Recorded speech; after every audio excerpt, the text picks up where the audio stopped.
మొన్న సొరపిందలు చూపించాను కదా, అవి అయితే వాడిపోయాయి, కట్ చేసేసాను. మళ్ళీ కొత్తగా 3 పిందలు అయితే వచ్చాయి. ఈ రోజు మగ పువ్వులు ఒక 3 ఉన్నాయి కాబట్టి ఇదిగో ఇలా బీరపిందల్లాగే కలుపుతున్నానండి. మగ పువ్వుని ఇదిగో దీని మీద పెట్టాను చూసారుగా, ఇదిగోండి ఇక్కడ కట్ చేసేసాను అన్నమాట. అవి ఎదగట్లేదు. బీరకాయలు అయితే ఒక 7 బీరకాయలు కోసానండి, ఇంకొక 14 బీరకాయలు ఉన్నాయి. ఇదిగోండి చూడండి, నేను మే నెల కదా ఇలా కాస్తాయి అనుకోలేదు.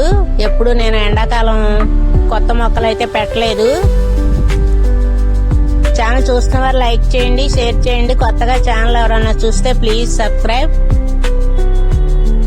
చూసారా, ఈ విధంగా కాస్తాయి అనుకోలేదు. మే నెలలో చాలా బాగా వచ్చాయి. 22 కాయలు వచ్చాయి.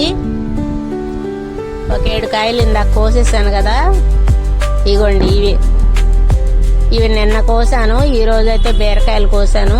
ఓకే, బాయ్ అండి.